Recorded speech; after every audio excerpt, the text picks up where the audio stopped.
Hey guys, and welcome back to the channel. For today's video, I'm going to be giving you guys a fairly quick update video on the Transformers Studio Series Revenge of the Fallen, Leader Class The Fallen. In today's video, I'm basically just going to be giving you guys a very quick brief overview on the staff accessory, and then I'll showcase an almost third hidden transformation that you can give this guy to transform him into the Sun Harvester from that Transformers 2 movie. So without further ado, let's kickstart things off. Now before we actually delve into the staff, my goodness, it's been about 2 weeks since I did the review for this guy, and I am still blown away by him. He's got to be one of the best Studio Series figures of all time, and don't be surprised if this guy ends up taking the top spot for the best figure of 2022. So anyway, let's get into the staff. As you guys can see, this thing is enormous. It's actually way bigger than I was expecting, and the detail is fantastic. We've got loads of mechanical sculpting and detailing here all along the staff. It's actually been made out of a pretty firm piece of plastic, so that was cool. It's definitely not going to become flimsy or brittle over time.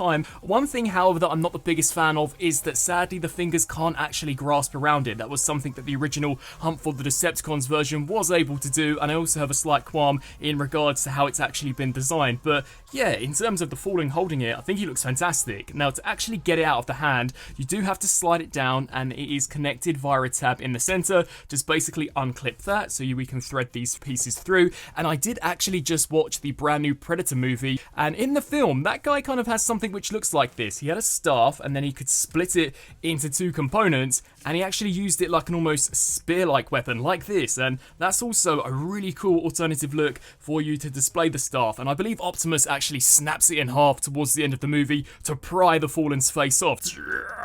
Give me your face. I rise, you fall.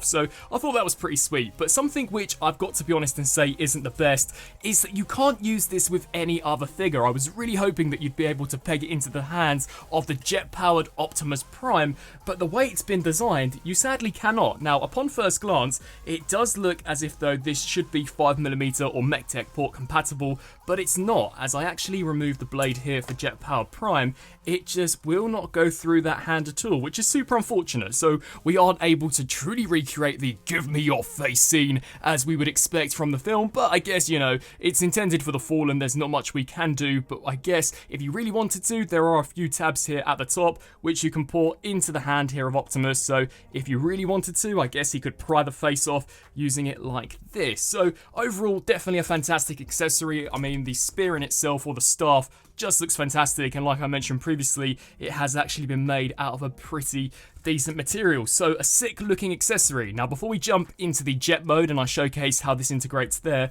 I just want to give you guys a few additional comparisons amongst some figures that you guys asked for in the comment section, and one of those figures was the Transformers Leader Class Grimlock, also from the Studio Series line. And as you guys can see, the Fallen is a big guy, but he's not quite the king level that we saw from Grimlock. So this guy still is the king of the Studio Series and still does reign supreme. But with all that being said, the Fallen actually isn't far from it at all. If you were to not count the top of the horn, I'd say the Fallen would be slightly bigger. As you guys can see, the top section here of the head does actually surpass where the forehead of Grimlock is. So still a very, very big figure, although in terms of weight, this guy is much heftier when in comparison to our Studio Series Fallen. And I believe way back in the day, Michael Bay actually put a petition out as to what characters we'd want to see from Transformers 2. I believe it was a tie between Devastator and the Dinobots, and whilst I'm a massive fan of the Bayverse Devastator, I can only imagine how sick it would have been to have seen the Dinobots throwing it down against the Fallen and the Decepticons in that Egyptian battle scene. But anyway, let's move on to our next comparison. Here we have the Fallen alongside the Revenge of the Fallen / Dark the Moon Leader Class Optimus Prime. And as you guys can see, whilst this is still an amazing figure, I've got to give it props to the old figures. I mean, these things were just god tier. Look how massive this was. I can only imagine how excellent these newer Studio Series figures would have been had they came out way back in the day. But still, as I said beforehand, definitely a pretty big leader, one of the biggest that we've seen from the Generations line as a whole, including the War for Cybertron, Legacy and Studio Series in many years. And I guess for those of you who perhaps aren't collecting the Studio Series, yet have an older Bayformers collection, I don't think the Fallen does look too bad alongside Optimus Prime. I mean, it's more in scale when in comparison to the old Voyager class that was released way back in 2009. And finally, here we have him alongside the Revenge of the Fallen Sideways. And us Bay fans have been having an absolute absolute blast with the Studio Series this year. I mean, it was pretty weak last year, but they're definitely making up for it in 2022, as who would have thought we would have gotten Galvatron, Sideways, The Fallen, Hot Rod and Crosshairs just in 2022 is mind-blowing. I cannot wait to see as to what next year has in store for us with Rise of the Beast, but definitely a really cool deluxe and leader ratio between these two. Now, jumping into the Fallen's Alien Jet mode, basically I'm just going to very quickly showcase how these weapons integrate here. So on the side of the legs there will be a few additional MechTech ports that you won't perhaps use for bot mode, but here for jet mode, that's where these MechTech tabs come in. So basically you do just snap one side of the sword or the spear on either side, and there we have the Fallen fully equipped with the staff weapon, and it definitely does make it look way cooler. I mean, this thing looks fantastic. They kind of remind me of missiles or some kind of Green Goblin glider. You can imagine the Fallen just transforming in the movie and decimating the Autobots in the battlefield by impaling them with this staff. So definitely really cool looking alien jet. But as I mentioned at the beginning of this video, since owning this guy, it's been bugging me, playing on my mind as to how I can find a fan mode in turning this guy into the Sun Harvester from the Transformers 2 movie. Now, I know it doesn't make much sense considering the Sun Harvester and the Fallen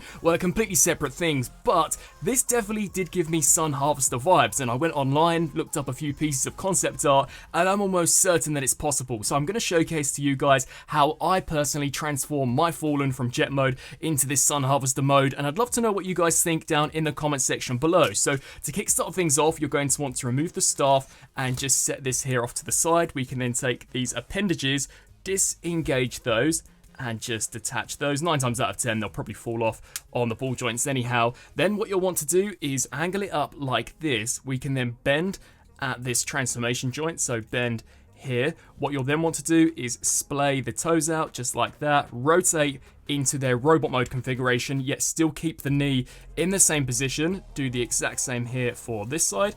So just rotate that around. We can then plonk this here along the ground. And as I just raise the camera down, I'm sure you guys can already see where this is going. These appendages, at the time of this recording, the best place I've found them to go to really resemble the Sun Harvester would to basically just be prop them here along the ground. I think that looks the coolest. We can then take the hands, hinge those sections down like that, and it's very simplistic, but I mean, come on, this looks like the Sun Harvester from the Revenge of the Fallen movie. And if I'm gonna be honest, I think this is a way cooler alt mode when in comparison to that Cybertronian alien jet. Now you may ask, where does the staff go in this mode? Truth be told, I haven't really found a definitive place for it. However, as you come around here to the back, what you can do is rotate this around like that so that the tabs from the knees are facing outwards. We can then rotate the toes around, so an alternate transformation, and do the same here for this side, which will expose these tabs that we use for jet mode. Now, what I've personally done with these is utilize some of the slots that we have here for the tabs. Now, we don't use these at all, so